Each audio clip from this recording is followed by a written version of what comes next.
scared of the future, and I hate my past. Present hurts too much, but I know it won't last. No, it won't last. Welcome to Men Talk. I'm your host, Dakota, and I'm thrilled to have you join me on this journey. Here at Men Talk, we dive deep into the often overlooked world of men's mental health, exploring topics that matter to you. From personal stories to insightful guest interviews, we'll cover everything from anxiety, depression, and PTSD. My mission, to break the stigma and promote mental wellness one conversation at a time. Let's embark on this journey together and start making a difference. I've got a brain that wants me dead. I've got a woman that wants me in bed, and I'm somewhere in between, trying not to blow my brains out. All right. We're back. We're back at Men Talk, guys. We're back here to talk to you about something I've dreaded talking about since I've started this and since I've started thinking about this, and this one's not going to be an easy episode. The previous episodes I've dealt with, I've dealt with a lot growing up, and just thinking about this episode it tears me up, guys. And obviously you see the color change in the back, because if you know the person I'm talking about, you know it's her favorite color.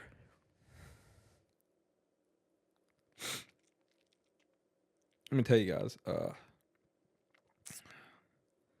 like I said, I've been through a lot. I've dealt with the shit that I've obviously grown to get over. I've coped with, I've dealt with it, I've forgiven, I've done everything I can to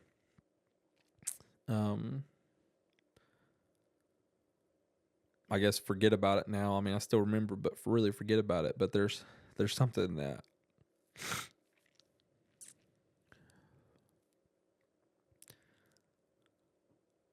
there's someone, two people, three people, the numbers keep going up, a lot of people, there you go, that I can never forget about. I can't, that I can't quit talking about, or that I'll never not talk about. And, the previous episode we talked about football and how it was my safe haven, but there was someone that I met along the way growing up from 6th grade on. We didn't date in 6th grade, but we talked a lot, and we didn't start officially dating until like 7th grade, maybe into 6th grade. Heck, I really can't remember, but I remember, like, I met her along the way, and I met her while I was in school, and we had like a locker that was really close to each other, and I remember we used to just talk and flirt or whatever it was, and I remember that. Sorry, guys, you're hearing my sniffles. My nose is running because of this crying, but I remember going through middle school and not thinking that you'd ever find your best friend, and go through some of the crap that you've ever dealt with, being a kid, and finding the person that I would say that I loved, and the crap that we went through, the crap that we did to each other was insane. But man, I don't know. I don't even know where to start with this story, to be honest with you. I really have no idea where to start. Like I said, look, like I said, we met each other in middle school.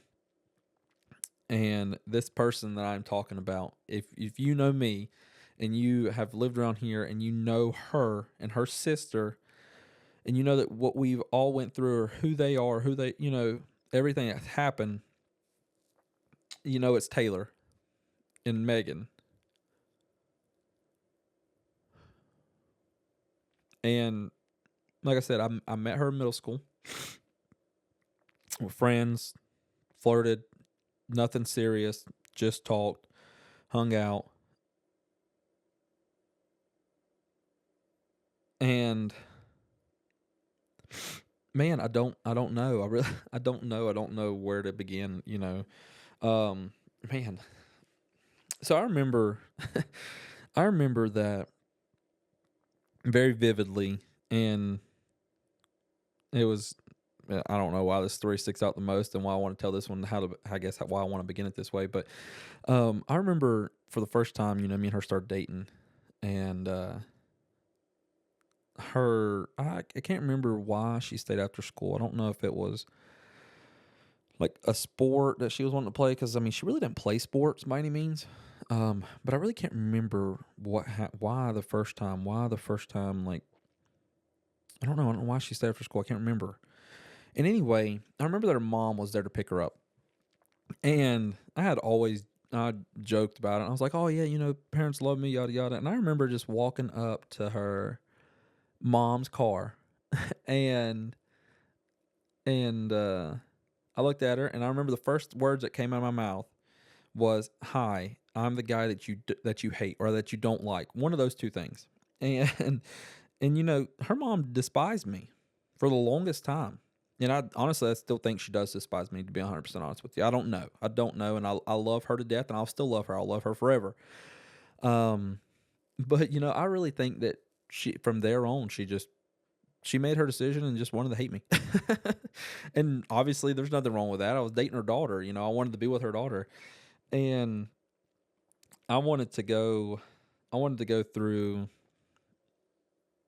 I don't know. I met my best friend, and I wanted to be with her, but at the same time I was stupid. I was arrogant.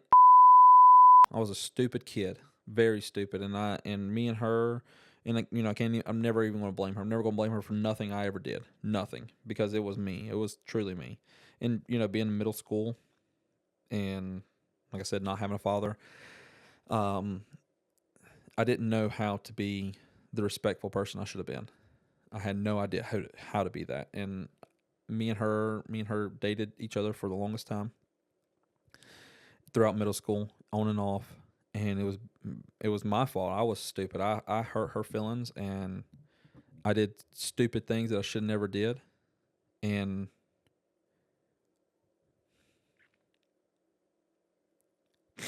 I regret. I don't know. I regret everything, really. But me and her were on and off from seventh and eighth grade year. Freshman year, we were on and off, and I really think me and her finally got back together, like fully. It was either end of freshman year or sophomore year, and we were both meeting each other, I guess, because I loved her. I love her a lot. Still love her a lot.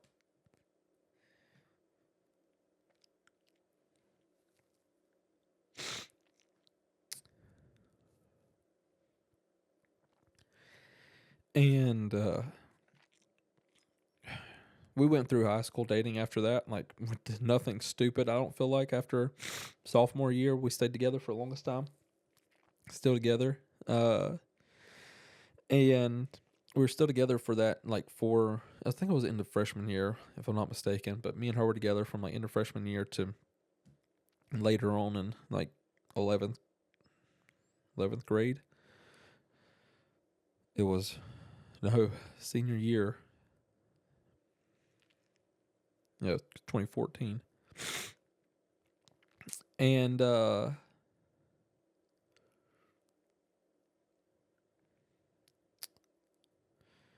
don't know, man. I don't know. It was great. This episode is just gonna make me cry this our time. Oh, sorry guys. Once again, I apologize for the cussing. This one's a rough one. I despise this one from the beginning, because It's just hard. This is one of the hardest, and I'm gonna have more episodes. They're probably gonna be harder too. Uh, but let me tell you, we she calls me to stop a lot of things, like a lot of stupid things I was doing. Dipping was one of them. I remember her looking at me and telling me, like, look, if I ever, see you dipping or find out you're dipping, then I'm going to break up with you. And I took that serious. Very. I didn't do nothing. While after I had her back, after me and her got back together and I was with her, I knew that I wanted her forever. I knew that she was my person, even, I mean, we bickered and fought because we were teenagers. We did, stupid things. And it was the funniest, like the arguments that we had later on in life was not necessarily her fault, because I'm not going to blame her for nothing, but it was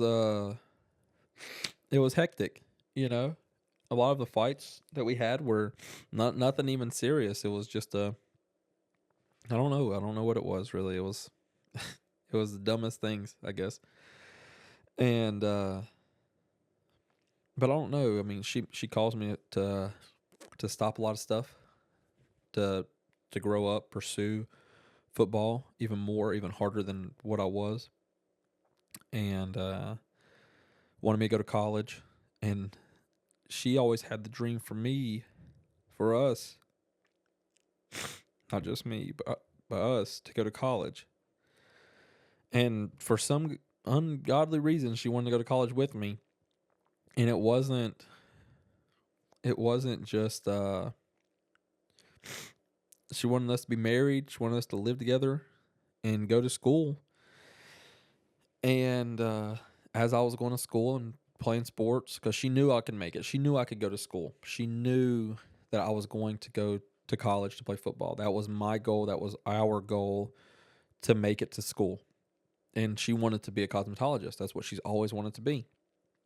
It felt like, because like that's all she ever talked about when we started getting older. And that's what she was wanting to do. She said, look, I'm going to go to school for cosmetology, and I'm going to get my cosmetology while you're in college, and I'm going to work. I'm going to work while you get your degree. I'm going to make sure, that we're okay while you're getting your degree and playing football.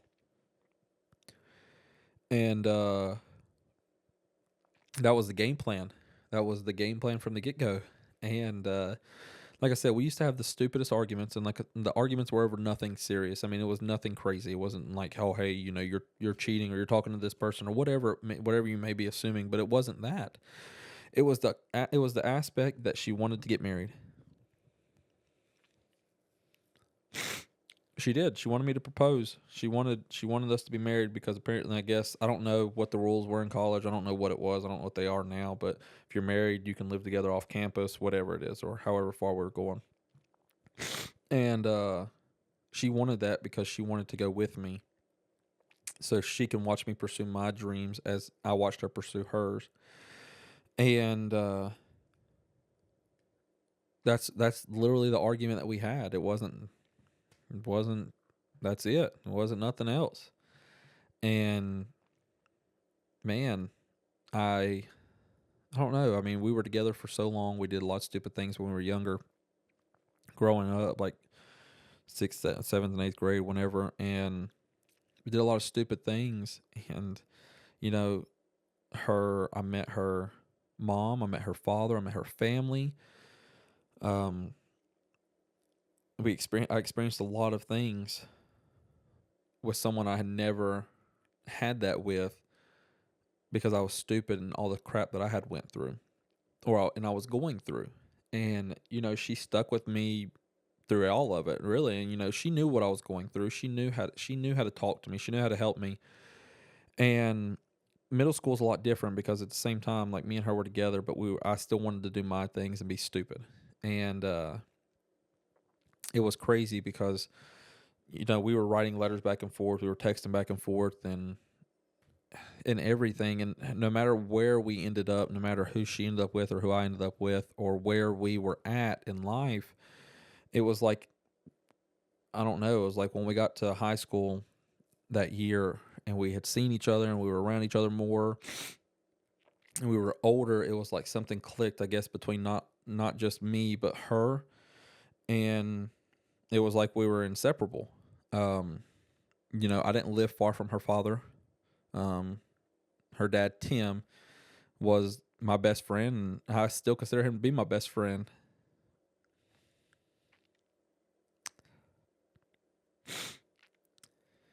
And everything, and I used to walk to her house because she eventually moved out of her mom's to stay with her dad. And I'd walk from my house to her dad's house, and we would go to school together. I would go over there on the weekends. I'd hang out with her and her friends, Charlotte and Tessa and Allison. I'd hang out with all of them, and like we all hung out, and that's how life was for a long time. And then uh,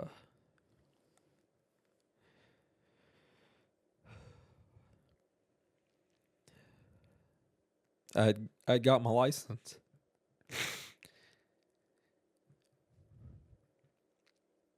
And she wanted to go everywhere with me. And we did. We went everywhere. I went to football, went to school, went everywhere together. And she wanted me to go to Tanglewood. And I did not. I wanted to go. Don't get me wrong, I did want to go, but I couldn't afford it. I had my aunt had given me, or my granny had given me her car, and I couldn't. I couldn't. I couldn't afford a lot of things, and so I had just enough money to go. We went, and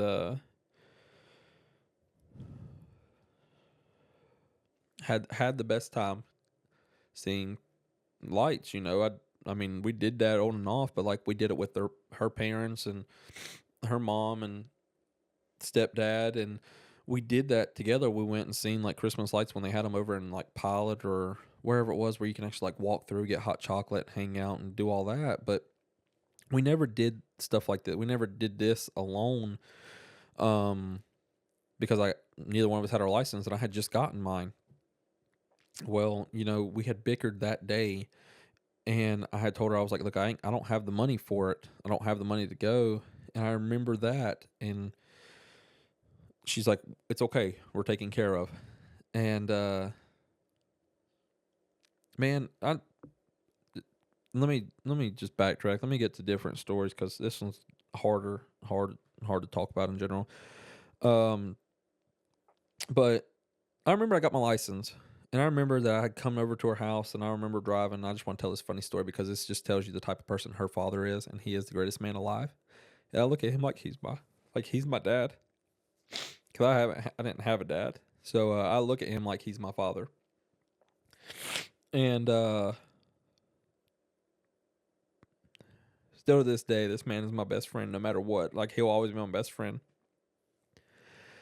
And I remember got my license, and I'm over at her house, and I'm eating with her father and her, and we're all hanging out. I think we're in a movie room or whatever at his house, and he had made like meatballs or something that night or something. We were doing something, but anyway, I remember us walking outside, and I had parked on like a side street, and I just remember somebody had hit my side of the car, like not my side of the car, but the like the passenger door when they backed out across the street from his house. And they had backed out from it, so I had this huge dent in my car, and I was like, man, I was freaking out because this is the first thing I ever had to myself. And man, this dude Tim goes and gets a new door for my car, finds it, gets it, brings it home, and he replaces it. He fixes every bit of it, and he's always been like that towards me, no matter what, no matter if he hated my guts or he knew. If he knew that me and Taylor were fighting or we were arguing or anything, it was like he was always on my side. Like, he was not against her, but he was always there for me and will always be there for me. And you're going to realize that more as I get into this story, and I may have to do a part 2 on this because this is a long story and all I can do is just talk about it, okay? But look, I mean, he was always there, and no matter what had happened, it was like, hey man, I'm going to help you. I want to help you do this. And he did. He did that. He truly did every bit of that. No matter if it was like fixing my car or taking me and her somewhere or us doing something as a family, I guess I would say. But like, I mean, the man was always there for me. And I can call him right now. And I know I could call him right now. I may not talk to him in like the last little bit, but I know that me and him, I could call him right now, and that man would come over to this house and help me do anything that I ever needed. Me, my wife, my kids, anything. Well, you know, I just wanted to tell you that before I get into this whole aspect of this Christmas lights, because this is a hard story, because this is about something that changed my life forever and changed many others' lives forever. And it's one of the hardest things I've ever been through in life before everything happened. Like even after everything that's happened to what I've dealt with now, this is one of the hardest. And then there's a couple others that I've ever dealt with that that I haven't really figured out how to, I guess, get through, or be able to talk about it without breaking down. But look, guys,